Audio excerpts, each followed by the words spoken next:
শহীদ আসাদ মারা যাওয়ার পরে আমার মা অজ্ঞান হয়ে যেতেন। তা আমার চেয়ে বেশি, কারণ শহীদ আসাদ শহীদ এসে তখন আমরা বুঝি যে প্রিয়জন হারা কত কষ্টে। আমার বক্তৃতার শুরুতেই গণ অভ্যুত্থানে 24শে গণ অভ্যুত্থানে যারা শহীদ হয়েছে তাদের আত্মার প্রতি মাগফিরাত কামনা করি। যারা অসুস্থ আছে, আমি ঢাকা মেডিকেল কলেজে পাশ করেছি অনেক আগে 75 সনে।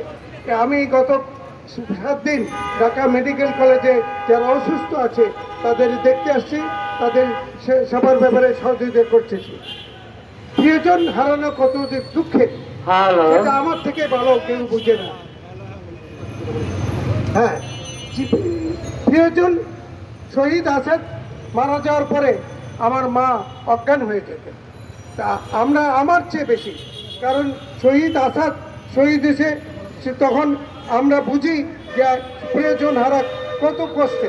এখন যারা এই গণ অভ্যুত্থানে 24শে গণ অভ্যুত্থানে যারা শহীদ হয়েছেন তাদের মা বাবা ভাই বোন যা মারা গেছে তারা কি কষ্টে আছে, তাদের কি কষ্ট। এই আবু সাইদের মা বিশ্বাস করে, একটা সাধারণ পরিবারের ছেলে, সেই ছেলেটা ইংরেজিতে এমএ পড়তো, মারা গেছে, তার বাবার কি সান্ত্বনা দিব, কি সান্ত্বনা দিব আমি বুঝতে পারি। সেটা এখন আমাদের সান্ত্বনা দেয় শুধু না, তাদের জন্য আমরা কিছু করব। যারা এই সময় মারা গেছে, এই 24শে গণ অভ্যুত্থানে যারা মারা গেছে তাদের প্রত্যেকের জন্য আমি অন্তর্বর্তীকালীন সরকারের কাছে আমি আবেদন জানাবো তাদের প্রত্যেককে পরিবারকে সাহায্য করার জন্য। আর যারা এখনো অসুস্থ আছে, গত 25 দিনও 2 জন ছাত্র মারা গেছে।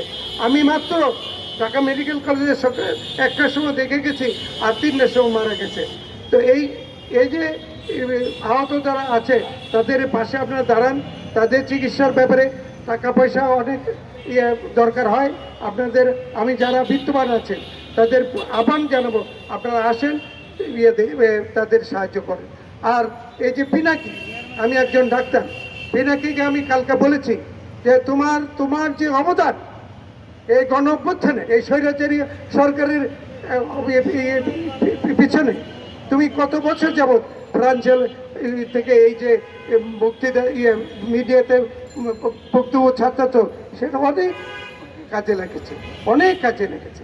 তোমার বক্তব্য সারা বাংলাদেশের মানুষ শুনত। এবং তুমি একটা যে কাঁঠাল রানী কয়ে যাকে বলতা, সে কাঁঠাল রানী তোমারে তাতারাইছে, কিন্তু কাঁঠাল রানী আর দেশে নাই। তুমি আজকে বীরের বেশে, তুমি ইলিয়াস কনক, তারা বীরের বেশে আসবে এবং বাঙালি 18 কোটি জনতা তোমাদের জন্য অপেক্ষা করছে। আর ফারুক হোসেন যেটা বলল যে বিদেশি মন্ত্রণালয়ের যে দায়িত্ব দেওয়ার জন্য, এটা অত্যন্ত তার জন্য পিনাকির জন্য এটা খুবই সরু ব্যাপার। পিনাকি এই কিছুতে আগে একটা পত্রিকা দেখলাম যে পিনাকি এই দেশের রাষ্ট্রপতি হবে। হ্যাঁ, হতে পারে যে এই আন্দোলন, এই স্বৈরাচারের পতনের জন্য সে যে ভূমিকা রেখেছে সেটা অতুলনীয়। আপনারা মিডিয়ার লোকজন, আপনারা লিখবেন, আপনারা বলবেন যে পিনাকি কি বলে কনক, এদেরকে অবিলম্বে নিয়ে আসতে। কিছু জটিলতা হয়তো থাকতে পারে, সেইটা জটিলতা শেষ করে নিয়ে আসবেন। আর আমি আরেকটা কথা না বলেই নয়, ডক্টর মোহাম্মদ ইউনূস এই অন্তর্বর্তীকালীন সরকারের প্রধান হয়েছে, এটা আল্লাহর একটা কি বলে রহমত, আশীর্বাদ। কারণ ওনার মতো দেশ বরেণ্য এবং সারা পৃথিবী যাকে চিনে, তিনি শুধু শান্তিতে নোবেল পুরস্কার বিজয়ী না, তিনি গ্রামীণ এই ব্যাংকের জন্য সমস্ত পৃথিবী তাকে চেনে। এই ধরনের একটা লোককে, এত সৎ, এত অনেস্ট, এত ন্যায়পরায়ণ লোককে আমরা এই অন্তর্বর্তীকালীন সরকারের প্রধান হিসেবে আমরা পেয়েছি। এটা আমি তার কাছে তার দীর্ঘায়ু কামনা করি, তার সুস্থতা কামনা করি এবং তিনি ইনশাল্লাহ ভালো থাকুক এই দোয়া করি। আমিন।